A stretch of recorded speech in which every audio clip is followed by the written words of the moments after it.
दोस्तों, नेपाल से इस समय बहुत बड़ी खबर आ रही है। 72 घंटे से नेपाल में जो कुछ हो रहा था वो आपने सुन लिया होगा, लेकिन अब नेपाल से खबर आ रही है कि नेपाल जो है दुनिया का पहला हिंदू राष्ट्र बन सकता है। पहले ही हमारे देश के पुरी के शंकराचार्य जी की ये भविष्यवाणी सुनिए।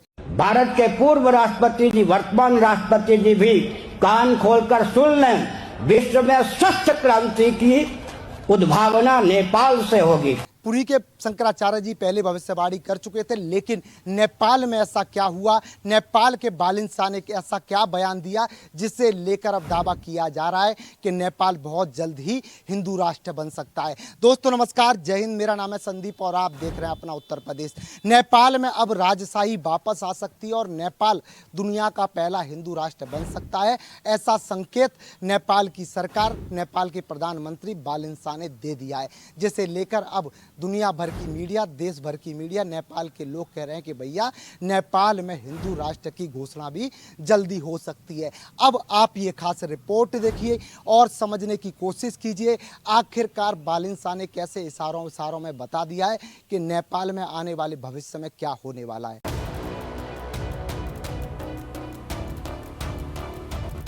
पड़ोसी देश से आई हिला देने वाली खबर, नेपाल बनेगा दुनिया का पहला हिंदू राष्ट्र। पीएम बालिन शाह के बयान के बाद नेपाल की दुनिया भर के देशों में होने लगी चर्चा।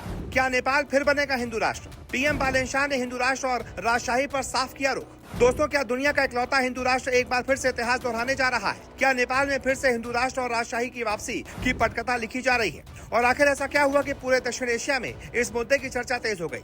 सोशल मीडिया पर तरह तरह के दावे किए जा रहे हैं, लेकिन इन दावों के पीछे सच्चाई क्या है? आज के इस वीडियो में हम आपको बताएंगे कि नेपाल में आखिर चल क्या रहा है, बालिन शाह के बयान का मतलब क्या है और आने वाले समय में नेपाल की राजनीति किस दिशा में जा सकती है। नेपाल में पिछले कुछ महीनों से हिंदू राष्ट्र और राजशाही की वापसी को लेकर बहस लगातार तेज होती जा रही है। कई राजनीतिक दल, सामाजिक संगठन और नागरिक समूह अलग अलग राय रखते हैं। इसी बीच काठमांडू के मेयर बालिन शाह का एक बयान चर्चा में आया, जिसके बाद ये मुद्दा फिर से सुर्खियों में आ गया। हालांकि सोशल मीडिया पर उनके बयान को लेकर कई तरह के दावे किए जा रहे हैं, लेकिन वास्तविक चर्चा संविधान और राजनीतिक व्यवस्था को लेकर है। बालिन शाह ने कहा कि नेपाल की वर्तमान व्यवस्था संविधान से तय होती है। अगर भविष्य में देश की राजनीतिक व्यवस्था में कोई बड़ा बदलाव होता है तो वो केवल संवैधानिक और लोकतांत्रिक प्रक्रिया के जरिए ही संभव होगा, यानी किसी एक नेता, सरकार या संगठन के कहने भर से नेपाल की व्यवस्था नहीं बदल सकती। उन्होंने ये भी माना कि देश में अलग अलग विचार मौजूद हैं। कुछ लोग नेपाल को फिर से हिंदू राष्ट्र के रूप में देखना चाहते हैं, जबकि कुछ मौजूदा धर्मनिरपेक्ष व्यवस्था में पक्ष में है। ऐसे में किसी भी निर्णय का रास्ता लोकतांत्रिक प्रक्रिया से ही निकलेगा। अब सवाल यह है कि हिंदू राष्ट्र की चर्चा बार बार क्यों होती है? इसका जवाब नेपाल के इतिहास में छिपा है। साल 2008 तक नेपाल आधिकारिक रूप से दुनिया का इकलौता हिंदू राष्ट्र था, लेकिन राजशाही समाप्त होने और राजनीतिक परिवर्तन के बाद देश गणतंत्र बन गया। बाद में नए संविधान के साथ नेपाल ने खुद को एक संघीय लोकतांत्रिक गणराज्य और धर्मनिरपेक्ष राष्ट्र घोषित किया। इसी बदलाव के बाद से समय समय पर हिंदू राष्ट्र और राजशाही की वापसी की मांग उठती रही है।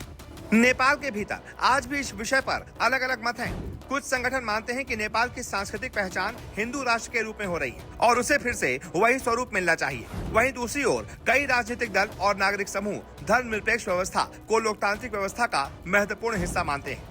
यही कारण है कि ये बहस केवल धार्मिक नहीं बल्कि संवैधानिक और राजनीतिक भी है। इसी वजह से बालिन शाह के बयान को कई राजनीतिक विश्लेषक संतुलित रुख के रूप में देखते हैं। उन्होंने न तो किसी तत्काल बदलाव का समर्थन किया और न ही किसी पक्ष के लिए संवैधानिक प्रक्रिया से हटकर कोई रास्ता सुझाया। उनका मुख्य संदेश यही था कि नेपाल का भविष्य जनता और संविधान के अनुसार तय होगा। भारत में भी इस मुद्दे पर काफी चर्चा हो रही है, क्योंकि दोनों देशों के बीच सांस्कृतिक, धार्मिक और ऐतिहासिक संबंध बहुत गहरे हैं। पशुपतिनाथ से लेकर जनकपुर तक करोड़ों लोगों की आस्था जुड़ी हुई है। इसलिए नेपाल की राजनीति में होने वाला हर बड़ा बदलाव भारत में भी स्वाभाविक रूप से चर्चा का विषय बन जाता है। फिलहाल सबसे अहम बात यह है कि नेपाल के दोबारा हिंदू राष्ट्र बनने का कोई आधिकारिक निर्णय नहीं हुआ है।